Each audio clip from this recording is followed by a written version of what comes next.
Good morning. How is everyone doing this morning? Today we're going to read through chapter 4 of Brave New World by Aldous Huxley. But this is not just going to be a typical reading where we just read the words. The purpose of this video is to talk about interesting vocabulary words, learning new vocabulary words, defining things, talking about expressions that we learn or confusing phrases that we see, trying to understand it. So if you're learning English and you're an advanced learner, this is a good way to learn new vocabulary and improve your comprehension. Or if you already speak English very well, then it's just a very slow, fun way of understanding an interesting book. So if you are watching this live with me, I encourage you to ask questions and make comments as we go, because that's the purpose, and that's what makes watching this video interesting, is talking about the meaning of the things that we're reading and discussing it. So definitely leave comments and talk, and I will, if I notice them. Sometimes I forget to look, but if I see them, I'll answer your questions or I'll address your comments. We've got Gen T Min. Hello, hi Gen. How are you doing this morning? Or if you're in Vietnam, then I guess it must be evening time. How are you doing this evening? Okay. Well, now in chapter 3, the students were doing a tour of the facilities where they make all of these babies, and we learned that people like to have a lot of casual sex in this world. They're encouraged to do it. They're not encouraged to be monogamous. And monogamous means having only one partner, like one boyfriend or one girlfriend or one husband or one wife. The opposite of that is polygamous. That means having many partners, many boyfriends, many girlfriends, many wives, many husbands. Though actually, I think if polygamous means having many wives, and if you have many husbands, that's called hypergamous, but that doesn't matter.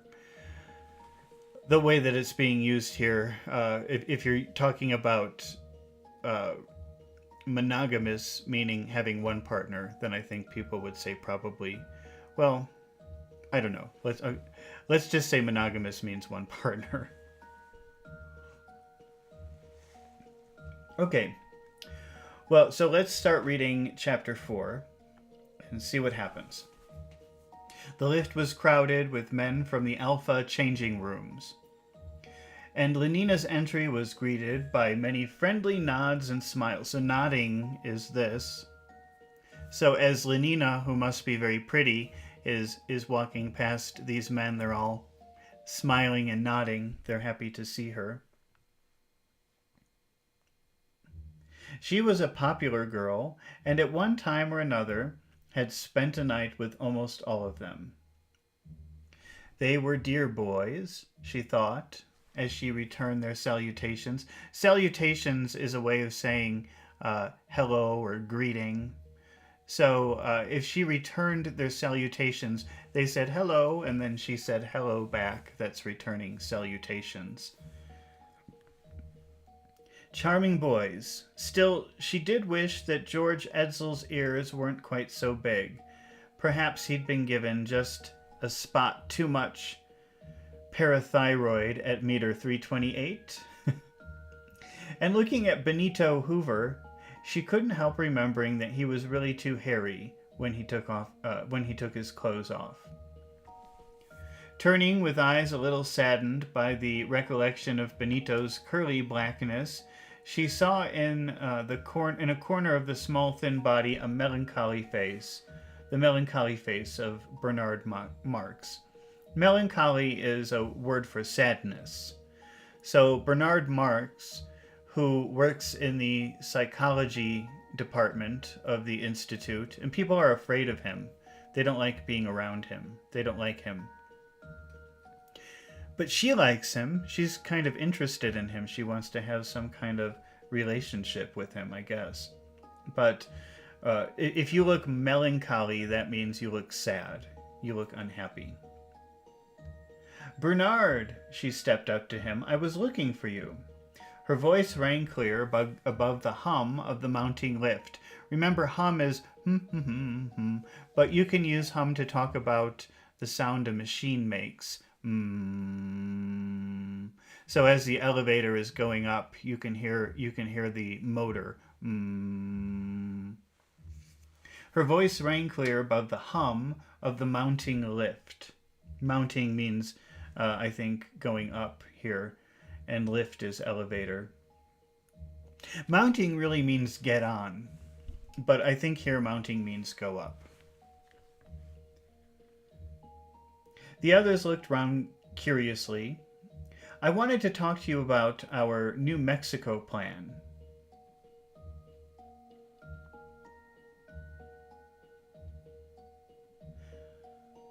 Out of the tail of her eye, she could see Benito Hoover gaping with astonishment. Astonishment is surprise. So Benito Hoover is shocked that she's talking to him. The gape annoyed her. Gaping is like this, with your mouth open. That's gaping. Wait, let's see. Out of the tail of her eye, she's talking to Marx, but she can see Benito next to her out of the tail of her eye, gaping with astonishment. So Benito Marx is watching her talk to, Benito, what was his name? Benito Hoover is watching her talk to Marx, and he's like this. I can't believe she's talking to him. The gape annoyed her. Surprised? I shouldn't be begging to go with him again, she said to herself. Then aloud, and more warmly than ever, I'd simply love to come with you for a week in July, she went on.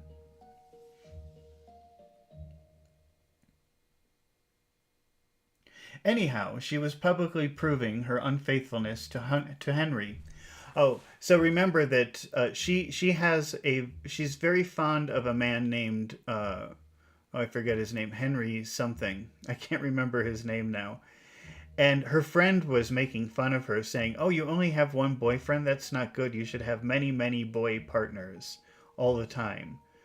She doesn't really want to, but she feels pressure to, and she's kind of interested in this Marx fellow, even though people don't like him. Let's see. Fanny ought to be pleased. That's her friend, even though it was Bernard. Let's see. That is, Lenina gave him her most delicious, significant smile. If you still want to have me. Bernard's pale face flushed. What on earth for? She wondered, astonished, but at the same time touched by his strange tribute to her power. So even Marx, I keep forgetting these people's names, even Marx is surprised that she's interested in him. Which makes her feel very powerful, because I guess he's a very influential person. Hadn't we better talk about it somewhere else? He stammered. Stammering is when you can't talk properly. Hadn't we better talk about it? That's stammering, when you're not very easy with your words. Looking horribly uncomfortable. As though I'd been saying something shocking, thought Lenina. He couldn't look more upset if I'd made a dirty joke, asked him who his mother was, or something like that. I mean, with all these people about, he was choked with confusion. So he's very embarrassed that she's showing an interest to him, an interest in him in public. And he's saying, can't we talk about this somewhere else? And she's a little bit insulted by that. Like, why is he so embarrassed that I'm talking to him? Lenina's laugh was frank and wholly unmalicious. How funny you are, she said, and she quite genuinely did think him funny. You give me at least a week's warning, won't you? You'll give me at least a week's warning, won't you? She went on in another tone. I suppose we take the Blue Pacific rocket. Does it start from the Charing Tea Tower or from Hampstead? Before Bernard could answer, the lift came to a standstill. Roof, called the creaking voice. The liftman with a small simian creature. Simian means monkey. So the liftman was a small simian creature. That means he was a short person, and he kind of looked like a monkey, dressed in a black tunic of an epsilon minus semi-moron. So they rate people, they categorize people according to the Greek alphabet, and the first letter of the Greek alphabet is alpha, and those are the best, most attractive, smartest people. And I guess the bottom is epsilon. How many letters is that? Epsilon is, I'm just going to check to see what number epsilon is in the Greek alphabet.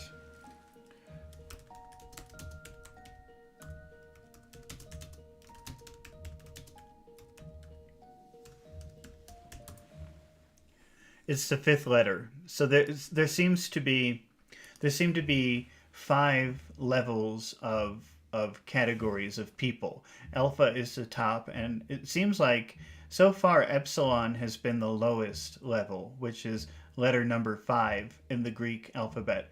So when somebody is described as an epsilon, that means they're not very smart. They're only good for manual labor, and probably kind of ugly rejects, I guess you would call them. And here it says the liftman was a small simian creature. So he was small, he was simian, meaning he looked like a monkey, dressed in a black tunic of an epsilon minus. So he's an epsilon, but also minus means lower. So he's lower than an epsilon. And then it says semi-moron. Now, moron, you can use that word moron as an insult, and it means you're an idiot, you're stupid. But it used to be like 100 years ago that the word moron meant someone who wasn't very smart. Like, I think that was an official word that they used to categorize people who couldn't function with normal human intelligence. Now it just means stupid. It's not a nice word, so you shouldn't call people a moron. It isn't very nice. But here it says he's a semi-moron, which maybe means he has very, very low intelligence level. He flung open the gates, and the warm glory of afternoon sunlight made him start and blink his eyes. Remember, we keep seeing that word start in every story that we're doing. We just finished 1984. They use that word a lot. And in David Copperfield, a book I'm doing in the evening time, they use that word. And start here does not mean begin. It means surprise. So when you start, you move with shock or surprise. So here, the sun made people start. Imagine you're in a dark building and then you open the doors and the sun shines in. It's very bright. What do? You protect yourself. It's too much light. You start. Let's see. He flung open the gates. The warm glory of afternoon sunlight made him start. Blink his eyes. This is blinking.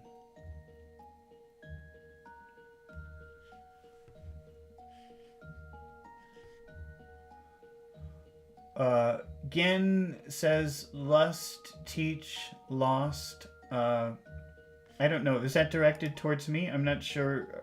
Are you asking a question with those words?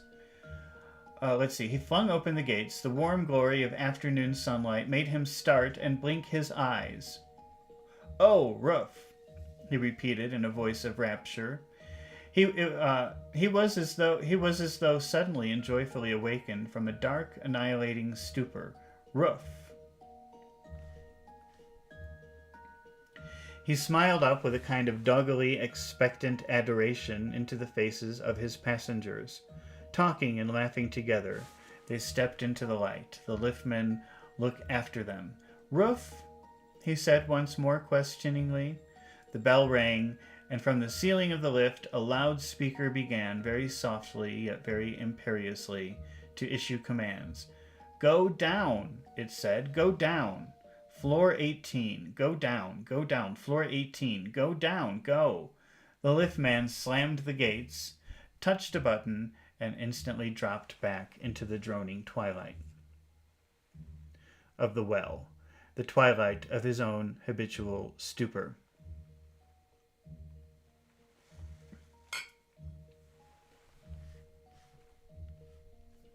It was warm and bright on the roof. The summer afternoon was drowsy with the hum of passing helicopters. So we have that word hum again, which is but here hum is used a lot to talk about machines.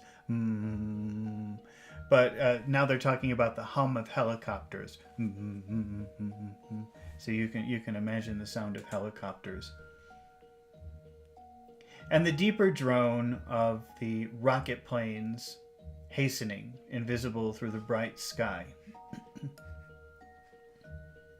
5 or 6 miles overhead was like a caress on the soft ear. So a caress is like this. This is caressing. Oh, but I'm not sure how they're using it here. Let's see. Through the bright sky, 5 or 6 miles overhead, was like a caress on the soft air. Bernard Marx drew a deep breath, and he looked up into the sky and round the blue horizon and finally down into Lenina's face. "Isn't it beautiful?" His voice trembled a little. She smiled at him with an expression of the most sympathetic understanding. "Simply perfect for obstacle golf," she answered rapturously. "And now I must fly, Bernard. Henry gets cross if I keep him waiting." To be cross means to be angry.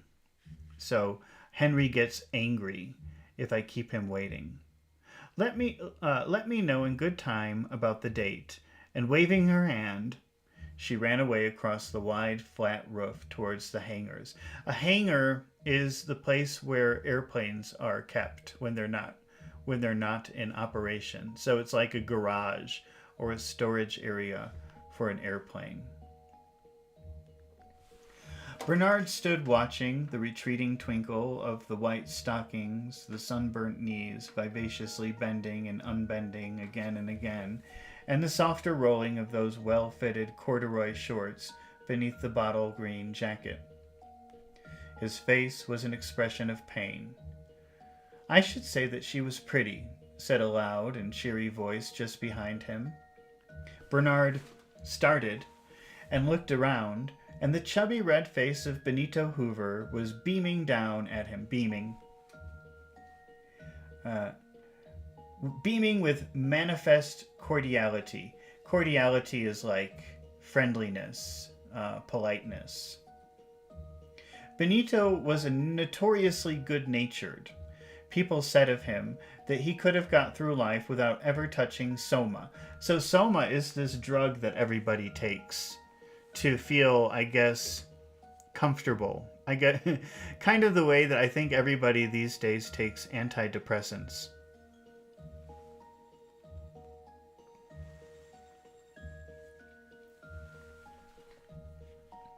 Oh, we've got Hadi here. Hi, Hadi. How are you doing? Hadi, the other day we were reading, I think it was in chapter 3, the previous chapter, and they mentioned a town in Pakistan. I think it was Harappa. Do you know this place? I guess it must be a special place, like a historic place.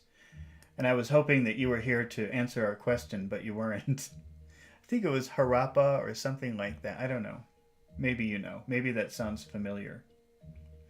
Instead of saying, "Does that sound familiar?" you can say, "Does that ring a bell?" Does that make a bell go ding, ding, ding in your head? Harappa? Does that ring a bell? Does that sound familiar? Benito was notoriously good-natured. People said of him that he could have got through life without ever touching soma. The malice and bad tempers from which other people had to take holidays never afflicted him.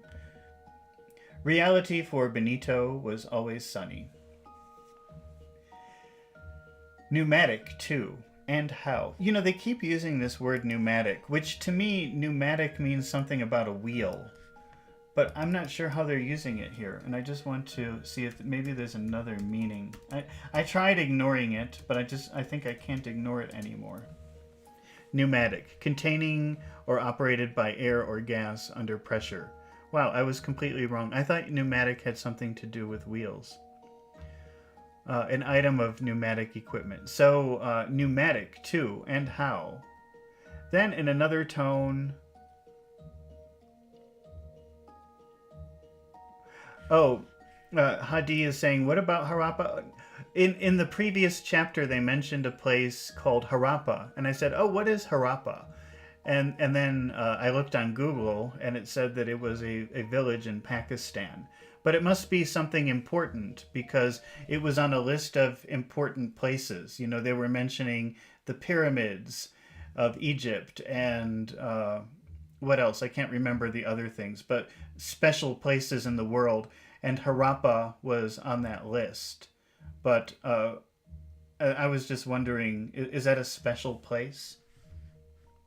Is there something very special about that place? Why did they mention it in that list of special areas? Well, what are they calling pneumatic? The malice and bad tempers from which other people had to take holidays never afflicted him. Reality for Benito was always sunny. Pneumatic, too, and how. Then in another tone, but I say, he went on, you do look glum. Glum means not happy, depressed, serious. What you need is a gram of soma. Diving into his right-hand trouser pocket, Benito produced a vial. 1 cubic centimeter cures 10 gloomy. But I say... Bernard had suddenly turned and rushed away. Benito started after him. What can be the matter with the fellow, he wondered, and shaking his head, decided that the story about the alcohol having been put into the poor chap's blood surrogate must be true. Touched his brain, I suppose. He put away... So now if there's something wrong with someone, they assume it's a defect in their manufacture at the baby factory. So it can't just be that you're in a bad mood. It's that when they were making you in the factory, they added too much alcohol and it affected your brain, or something like that. He put away the Soma bottle, and taking out a packet of sex hormone chewing gum, stuffed a plug into his cheek, and walked slowly away towards the hangars, ruminating. Henry Foster had this machine wheeled out of its lockup, and when Lenina arrived, was already seated in the cockpit waiting. Hadi says Harappa is the ruins of northern Pakistan. Archaeologists discovered it. It is a touristy site. Well, I guess it must be like a very important human civilization site, considering the way that they mentioned it in the book.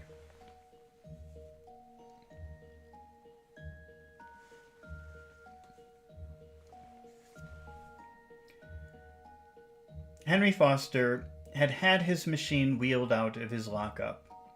When Lenina arrived, was already seated in the cockpit, waiting.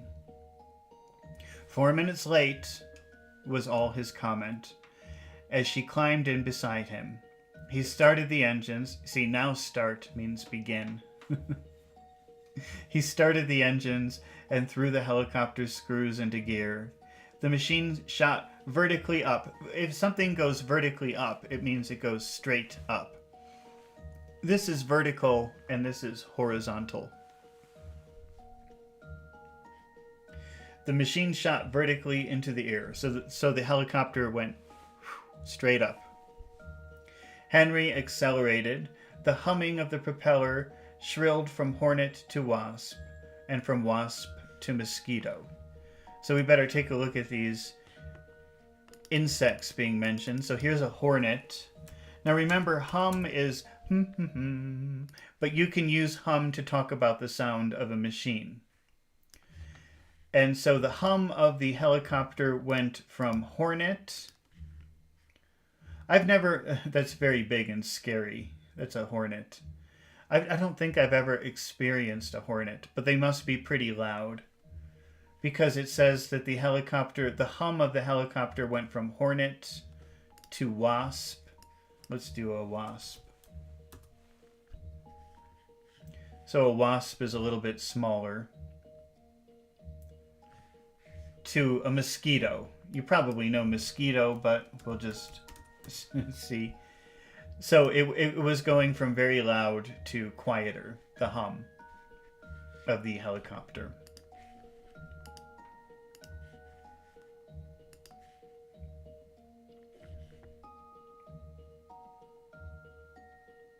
Henry accelerated. The humming of the propeller. The propeller is the part on the helicopter that moves around. Shrilled from hornet to wasp, from wasp to mosquito. The speedometer showed that they were rising at the best part of 2 kilometers a minute.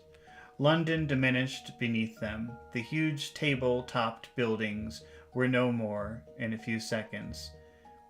Then a bed of geometrical mushrooms sprouting up from the green of park and garden. In the midst of them, thin-stalked, a taller, slender fungus, the Charrington Tower lifted towards the sky, a disk of shining concrete.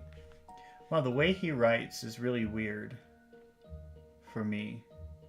In the midst of them, a thin-stalked, a taller, slenderer fungus. A fungus is like a mushroom. And I wonder if when he's saying fungus, he's talking about buildings. I guess we'll find out in a minute. In the midst of them, in the middle of all these mushroom buildings, a thin-stalked, taller, slenderer fungus, the Charrington Tower. The tower lifted towards the sky like a disk of shining concrete. So I think what he's describing is some tall buildings, but then the Charrington Tower, which is extremely high, is much more noticeable above those.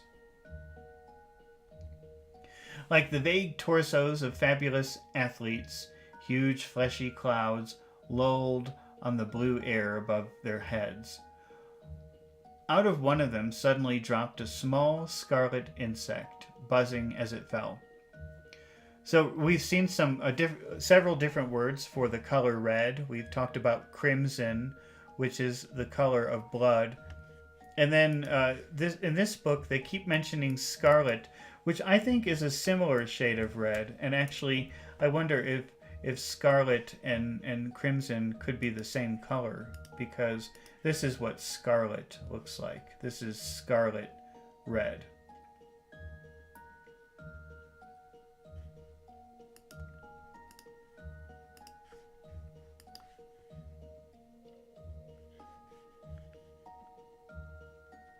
So a small scarlet insect dropped from the sky, buzzing as it fell. Buzz is bzzz. That's the sound of an insect, like a bee or something like that. There's the red rocket, said Henry, just come in from New York.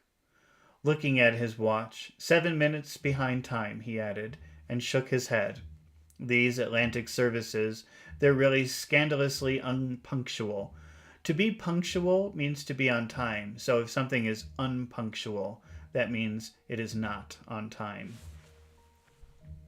He took his foot off the accelerator. The humming of the screws overhead dropped an octave and a half back through wasp and hornet to bumblebee, to cockchafer, to stag beetle. Okay, I guess these are insects, but I don't know what they are, so let's look. Cockchafer.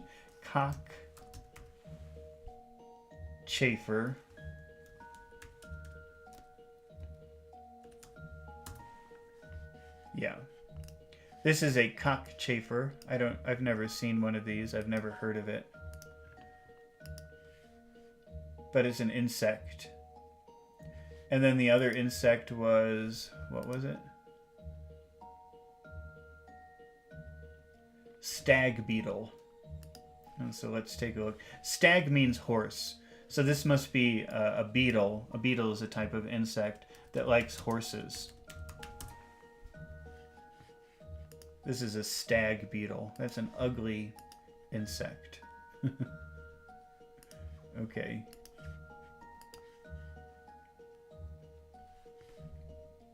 The upward rush of the machine slackened off. A moment later, they were hanging motionless in the air. Henry pushed at a lever, and there was a click. Slowly at first, and then faster and faster, till it was a circular mist before their eyes. The propeller in front of them began to revolve. Revolve means moving around in a circle. The wind of horizontal speed whistled ever more shrilly. See, we keep seeing that word shrill. We've talked about that several times. That's like a nail on a chalkboard. That sound and the feeling that it gives you is shrill. Shrill is not a nice or attractive sound. So whenever you see that, that's an unpleasant experience. It makes you go.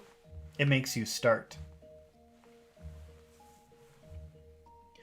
The wind of horizontal speed whistled ever more shrilly in the stays. Henry kept his eyes on the revolution counter. When the needle touched the 1200 mark, he threw the helicopter's screws out of gear. The machine had enough forward momentum to be able to fly on its planes. Lenina looked down through the window. In the floor between her feet, they were flying over the 6-kilometer zone of parkland, that separated central London from its ring of satellite suburbs.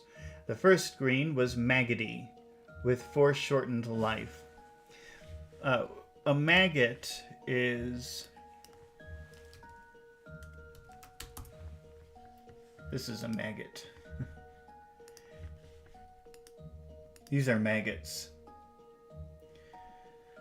So I'm not sure what this means when he says he's describing some greenery, like a forest or a park surrounding London. And let's reread. They were flying over the 6-kilometer zone of parkland that separated central London from its first ring of satellite suburbs. So they're in a helicopter flying above a green area around London, around the outside of London. The green was Maggoty. So I don't know if he's talking about the color. Maybe it's like a yellowish green. Or maybe the arrangement of the trees from the helicopter reminded the people looking out of something like that. I don't really know. I'm not sure what he means by that.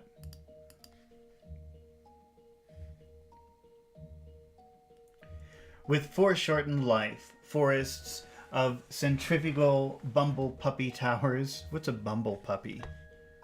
I guess we better look at that. Bumble puppy.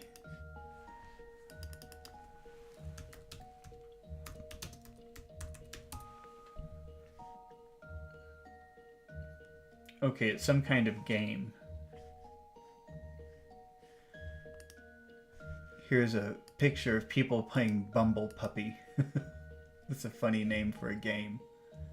Oh wait, it doesn't. Let's try to focus. That's Bumble Puppy. So why is he talking about Bumble Puppy? Bumble Puppy Towers. So I don't know, maybe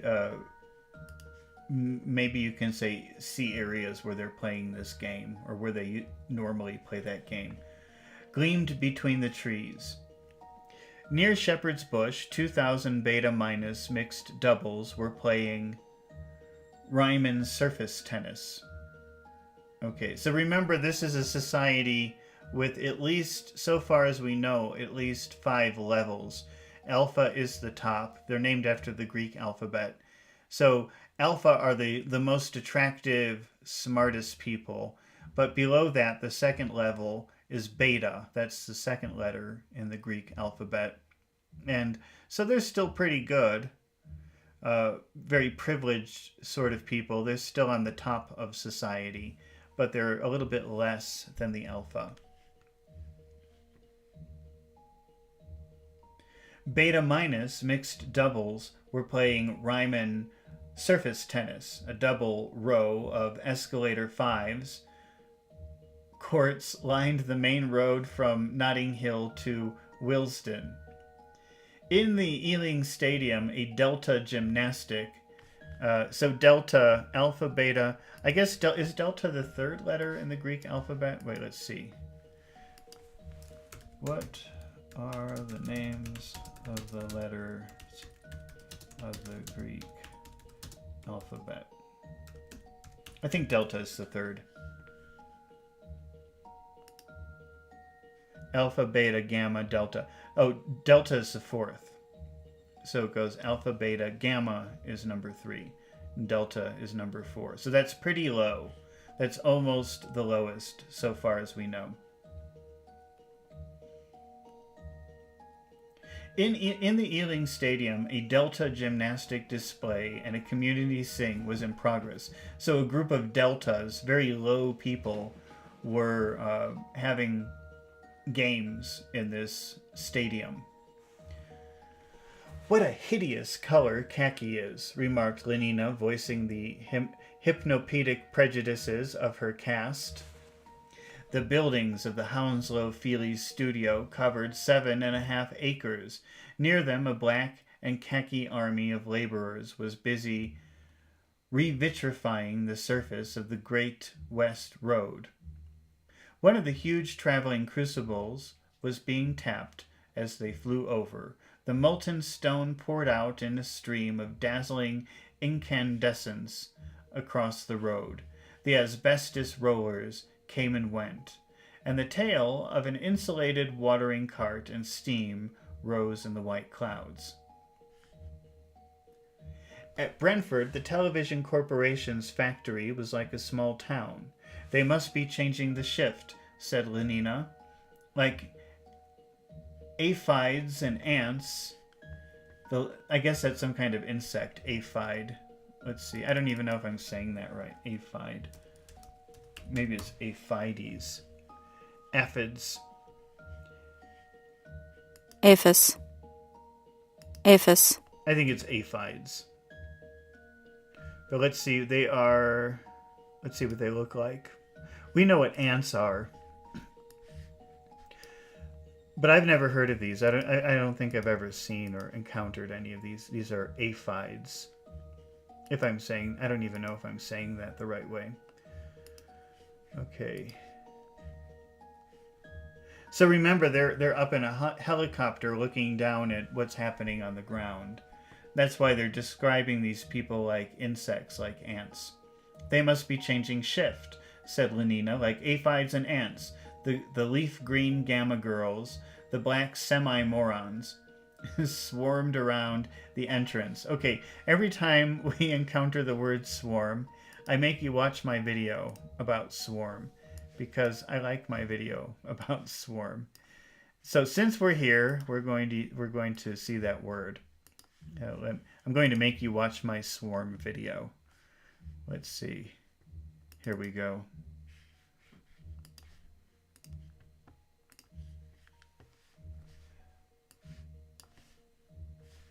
Maybe we can make this smaller. The word swarm is used to describe a group of insects. Well, never mind, because I don't know, for some reason it's not playing the audio. This is not a good thing. Oh well, it doesn't matter.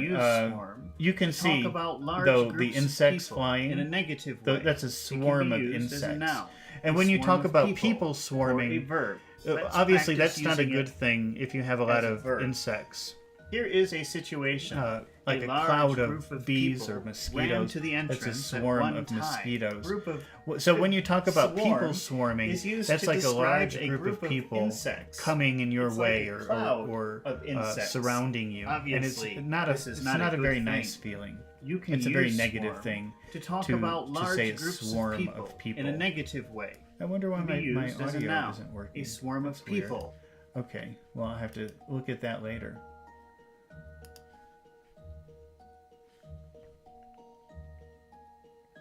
So the black semi-morons swarmed round the entrances.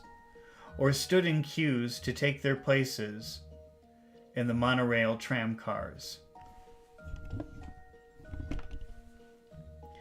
Mulberry-colored Beta Minuses came and went among the crowd. The roof of the main building was alive with the alighting and departure of helicopters. "My word," said Lenina, "I'm glad I'm not a Gamma." 10 minutes later, they were at Stoke Poges and had started their first round of obstacle golf. With eyes for the most part downcast, and if ever they lighted on a fellow creature, at once and furtively averted, Bernard hastened across the roof. He was like a man pursued, but pursued by enemies he does not wish to see, lest they should seem more hostile even than he had supposed, and he himself be made feel guiltier and even more helplessly alone.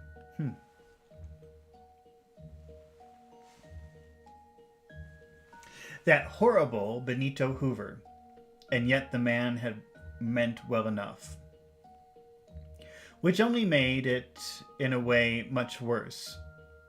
Those who meant well behaved in the same way as those who meant badly. Even Lenina was making him suffer. That's so strange, because they described Benito Hoover as a very nice, happy man who doesn't even need to take drugs. Maybe that's why they don't like him. He doesn't need to take this drug Soma to be happy. And so maybe they're a little bit jealous of him or offended that he thinks he's better than other people. I'm not sure, but they seem not to like him very much, even though he's described as very nice. He remembered those weeks of timid indecision during which he had looked and longed and despaired for ever having the courage to ask her. To long is to want something very much. So it seems to me that maybe Benito Hoover at one time asked Lenina if she would like to be his sex partner. And that was insulting to her. Maybe he's of a lower caste or something like that. Maybe that's why she doesn't like him.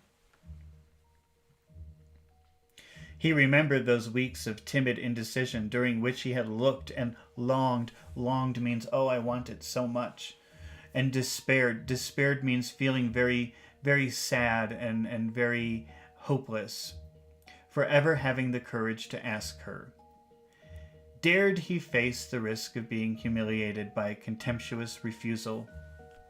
But if she were to say yes, what rapture?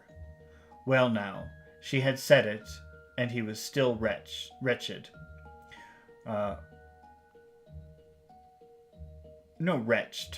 Wretched that she should have thought in such a perfect afternoon for obstacle golf, that she should have trotted away to join Henry Foster, that she should have found him funny for not wanting to talk of their most private affairs in public. No, wretched. Wretched in a word, because wretched means horrible. So he was feeling horrible because she had behaved as any healthy and virtuous English girl ought to behave, and not in some other way, abnormal, extraordinary way. Sometimes it's really difficult to understand what's happening in this book. I guess maybe it's me, or maybe it's the way that the story is being presented. He opened the door of his lockup and called a lounging couple of Delta Minus attendants to come and push his machine out onto the roof.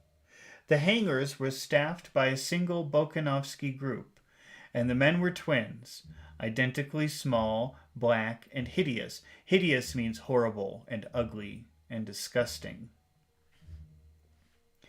Bernard gave his orders in the sharp, rather arrogant, and even offensive tone of one who does not feel himself too secure in his superiority. To have dealings with members of the lower castes was always, for Bernard, a most distressing experience. For whatever the cause, and the current gossip about the alcohol in his blood surrogate may have very likely for accidents will happen have been true, Bernard's physique was hardly better than that of the average Gamma. He stood 8 centimeters short of the standard Alpha height and was slender in proportion. Contact with members of the lower castes always reminded him painfully of his physical inadequacy. I am I, and I wish I wasn't. His self-conscious was acute and distressing. Each time he found himself looking on the level instead of the downward into a Delta's face, he felt humiliated. So he feels self-conscious. He feels uncomfortable about his body because he's not, I guess he's in the, I don't know what his category is. Maybe he's an alpha, but he's not the ideal alpha. He's not tall enough. He's not good looking enough. So he feels very insecure when he's around people of the lower levels, the lower castes. And he's not very nice to the people of the lower castes because he doesn't have confidence. Would the creature treat him with the respect due to his caste? The question haunted him, not without reason, for gammas, deltas, and epsilons had been to some extent conditioned to associate corporeal mass with social superiority.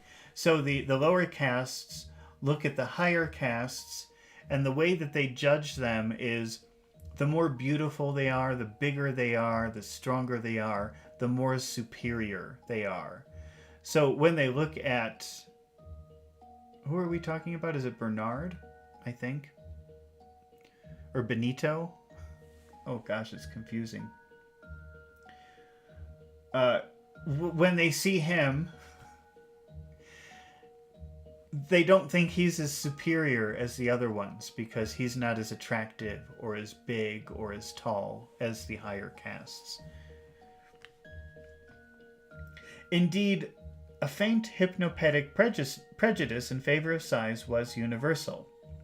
Hence the laughter of women to whom he made proposals, the practical joking of his equals among men. So nobody took him seriously because they have this prejudice against, he's in a higher caste, he's okay there, but he doesn't measure up to the standards. He's not tall enough, he's not good looking enough. And so people, even in his own caste, make fun of him and laugh at him. And if he approaches a girl and asks to be with her, they usually laugh in his face. The mockery made him feel an outsider. And feeling an outsider, he behaved like one. Which increased the prejudice against him and intensified the contempt. Contempt means like hate and hostility aroused by his physical defects, which in turn increased his sense of being alien and alone, a chronic fear of being slighted. To be slighted means that people avoid you, or maybe even insult you.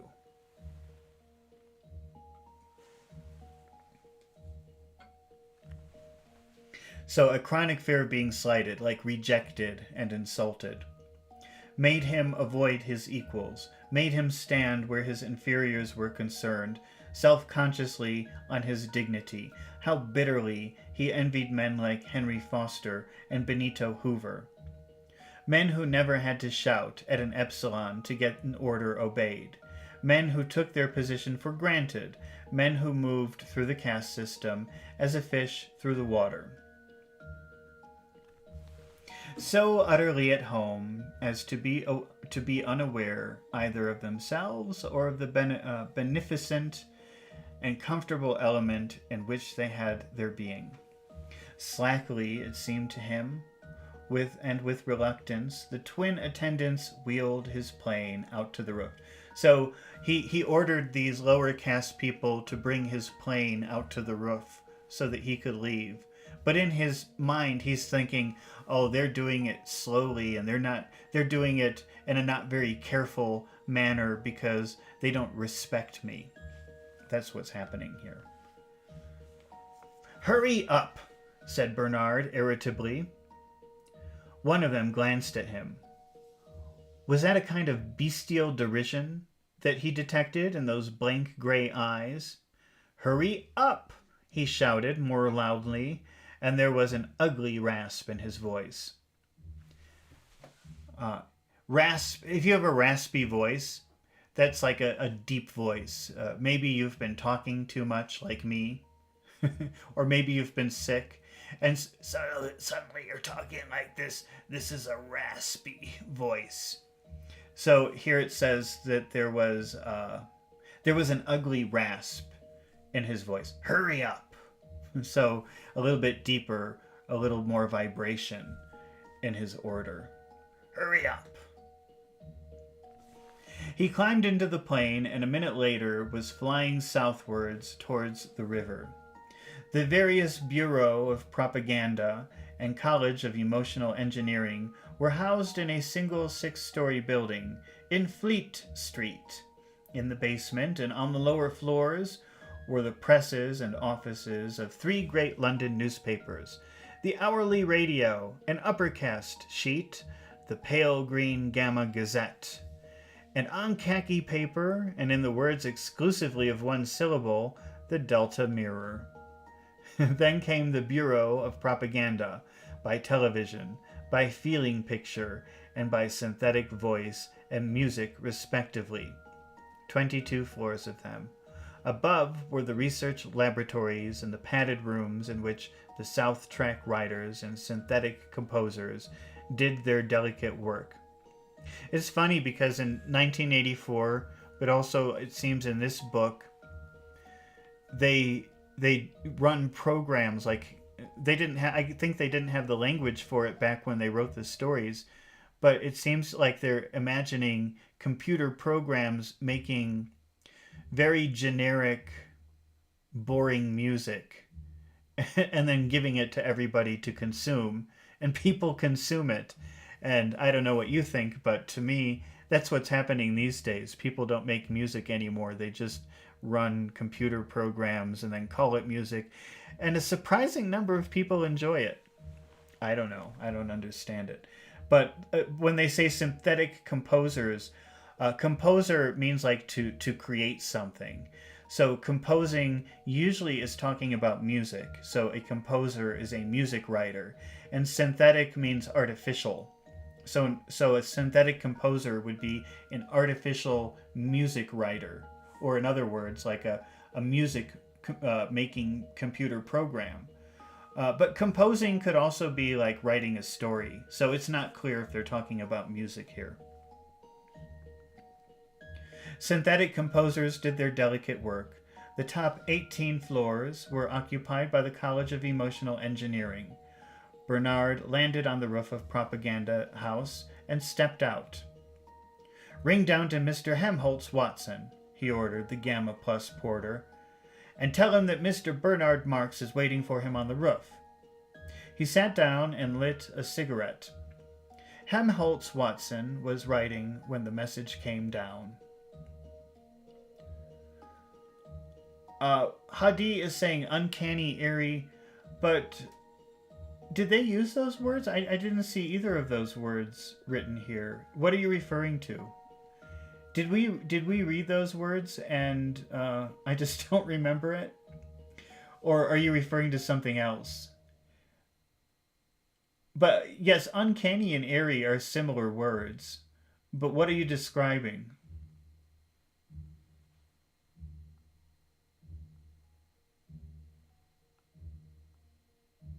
He sat down and lit a cigarette. Helmholtz Watson was writing when the message came down. "Tell him I'm coming at once," he said, and hung up the receiver. Then, turning to his secretary, "I'll leave you to put my things away." He went on in the same official and impersonal tone, ignoring her lustrous smile, got up and walked briskly to the door. He was a powerfully built man, deep-chested, broad-shouldered. That means he's got very wide shoulders, massive and yet quick in his movements, springy and agile. The round, strong pillar of his neck supported a beautifully shaped head. His hair was dark and curly, his features strongly marked. In a forcible, emphatic way, he was handsome, and looked, as his secretary was never tired of repeating, every centimeter an alpha plus. So the most important thing of an alpha plus seems to be how tall he is. Because if he says he looks every centimeter an alpha plus, that's a compliment, that he's just the right height, I think. By profession, he was a lecturer at the College of Emotional Engineering, Department of Writing, and in the intervals of his educational activities, a working emotional engineer, he wrote regularly for the hourly radio. Composed feely scenarios. So here's that word composed, meaning like creating, I think in this, it must be creating a story, composing a story, writing a story. And feely, I think that's kind of a funny way of saying very emotional. So he composed feely scenarios. He wrote very emotional scenes. And had the happiest knack for slogans and hypnopedic rhymes. Able was the verdict of his superiors, perhaps, and they would shake their heads, would significantly lower their voices. A little too able. Yes, a little too able. They were right. A mental excess had produced in Helmholtz-Watson effects very similar to those which in Bernard Marx were the result of physical defect. Too little bone and brawn had isolated Bernard from his fellow men, and the sense of apartness being, by all the current standards, a mental excess,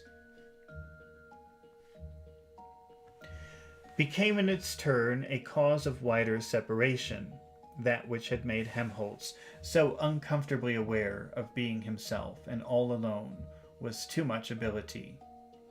What the two men shared was the knowledge, and that they were individuals. Was the knowledge that they were individuals.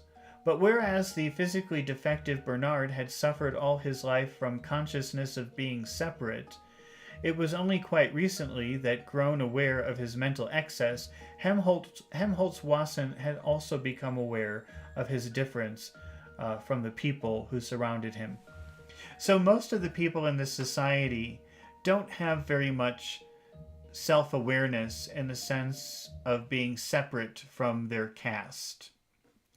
But Bernard is very aware that of himself because he has defects, he has imperfections. He's shorter than the others. He's not as attractive as the others.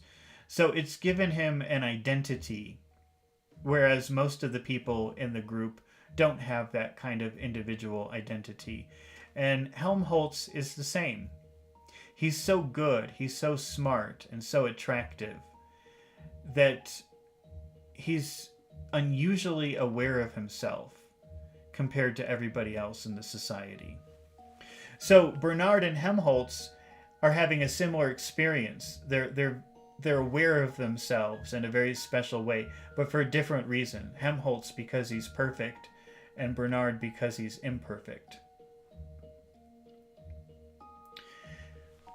Hadi says knack, flair. Having a knack for something means like having a talent for something, having a special ability to do something. And having a flair for something, you know, flair is a funny word. It's kind of like, it's noticeable about you, or you enjoy doing it. Wait, I just want to see what the Google definition of flair is. I would recommend that you use knack and not flair.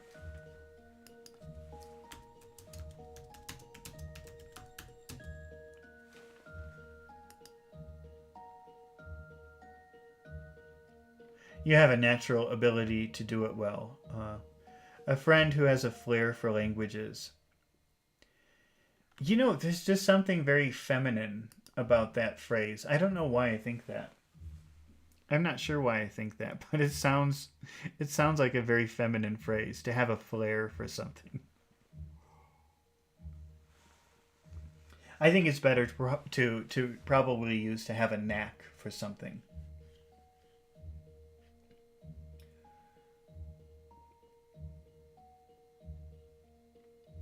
Helmholtz Watson had also become aware of his difference from the people who surrounded him.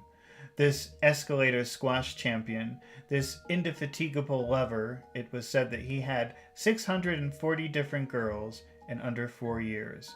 This admirable committeeman and best mixer had realized quite suddenly that sport, women, communal activities were only so far as he was concerned second bests.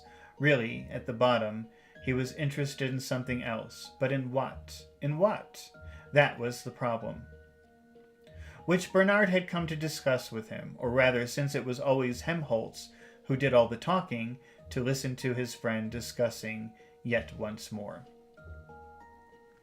3 charming girls from the Bureau of Propaganda by Synthetic Voice waylaid him as he stepped out of the lift. "Oh, Helmholtz, darling, do come and have a picnic, supper with us on Exmoor." They clung around him imploringly. And imploring means like begging.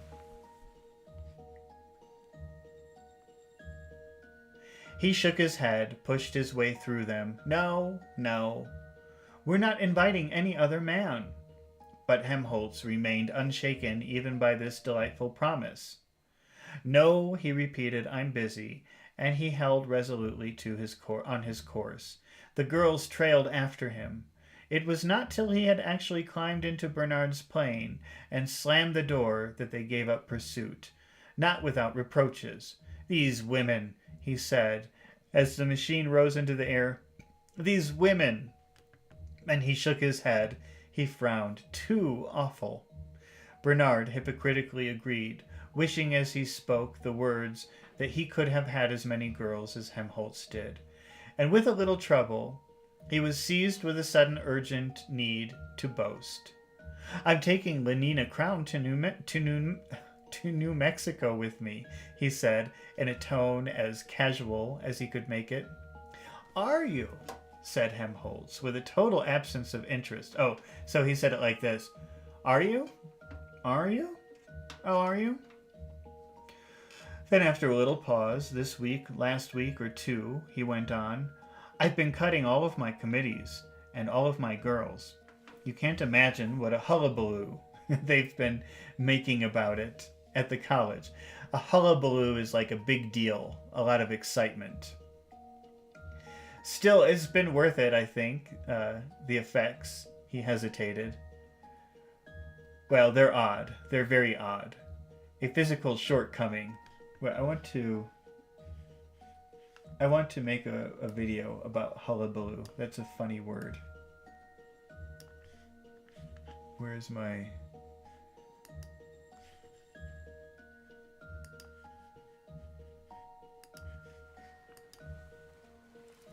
Hullabaloo.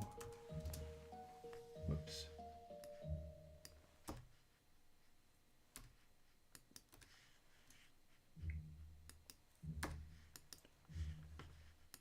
Hullabaloo. Okay, a physical shortcoming could produce a kind of mental excess. The process, it seemed, was reversible. Mental excess could produce for its own purposes the voluntary blindness and deafness of deliberate solitude, the artificial impotence of asceticism. Hadi is asking, imploring, beseech. Yeah, I think they're similar, but beseech is, I think it's not such a common word in modern English. You could use it. People would understand it, but it sounds kind of old-fashioned. And implore is still kind of a fancy word, but I think it's more common in modern English than beseech.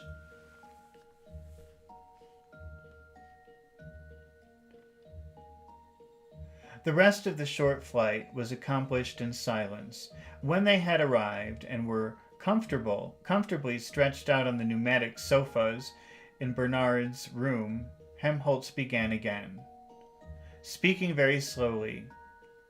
"Did you ever feel," he asked, "as though you had something inside you that was only waiting for you to give it a chance to come out? Some sort of extra power that you aren't using, you know, like all the water that goes down the falls instead of through the turbines?"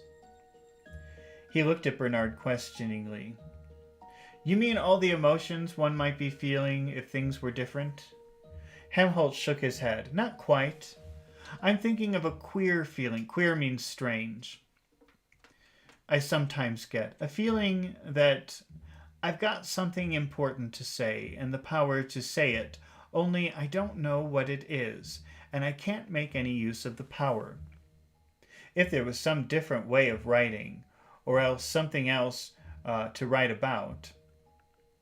He was silent. "And then, you see," he went on at last, "I'm pretty good at inventing phrases, you know, the sort of phrases that suddenly make you jump, almost as though you sat on a pin. They seem so new and exciting, even though they're about something hypnopatically obvious. But that doesn't seem enough. It's not enough for the phrases to be good. What you make with them ought to be good too." "But your things are good, Helmholtz." "Oh, as far as they go." Helmholtz shrugged his shoulders. "This is shrugging. Oh, as far as they go." "But they go such a little way. They aren't important enough, somehow. I feel I could do something much more important. Yes, and more intense, more violent. But what? What is there more important to say? And how can one be violent about what sort of things one's expected to write about? Words can be like X-rays if you use them properly. They'll go through anything. You read and you're pierced. That's one of the things I try to teach my students, how to write piercingly. Pierce means something goes through another thing. So when you pierce, it's like penetrating. It's like entering something else. And so when he says that words should be piercing, that means the words should go into the person. They should enter the person and stay there. Hadi is asking about ascetic. Or ascetic. Those words are not similar. Wait, let me just get a good definition of ascetic. Ascetic is like a person, like a religious person who, who. Now, I know that, you know, in some religions, they like to hurt themselves. They like to do things to cause pain to themselves, to prove how devoted they are to God. So I know that there's, I forget, I've seen some kind of celebration in Iran where a group of Muslim people, I forget what the name of that group is, but they like to hurt themselves. They walk down the street like hurting themselves. That's a type of asceticism. It's like causing yourself pain to prove your devotion to God. But a heretic is someone who goes against the beliefs of a religion. So somebody who is a heretic insults the religion. They're not devoted to the religion. They're the opposite. They reject the religion and they say very offensive things about the religion. So they're kind of opposites in a way, ascetic and heretic.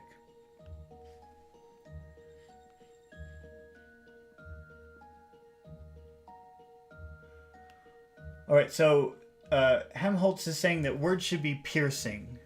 Let's look at the word pierce. Pierce means go through something. So let's see what kind of pictures we get. Oh, God.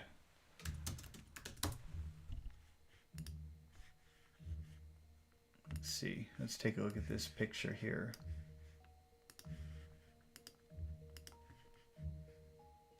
So this woman has her ears pierced several times. 1, 2, 3, 4, 5, 6, 7, 8. She has 8 piercings. Piercing means go through, enter, go all the way through. So when he says that words should be piercing, it means that the words should actually enter into the person, become part of the person.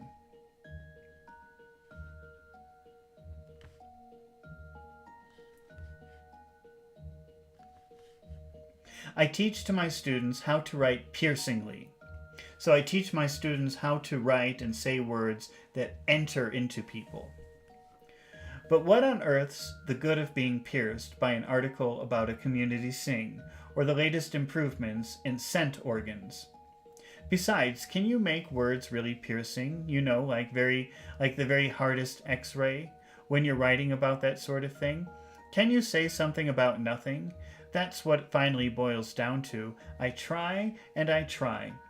Hush, said Bernard suddenly. Hush means be quiet. It's kind of a rude way of saying be quiet. Hush, shut up, be quiet. And lifted a warning finger. They listened. I believe there's somebody at the door, he whispered. Oh, so Helmholtz is being very... what's the word? He's sharing information with Bernard that he normally wouldn't talk about.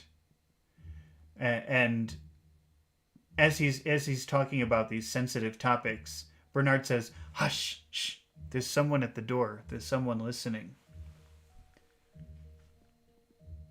I believe there's someone at the door, he whispered. Helmholtz got up and tiptoed across the room. We've seen that before, tiptoeing. But just in case you missed that, let's just examine what tiptoe means. This is tiptoeing.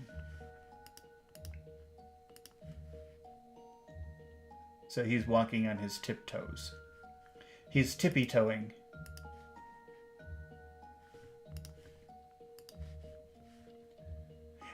Helmholtz got up, tiptoed across the room, and with a sharp, quick movement, flung the door wide open.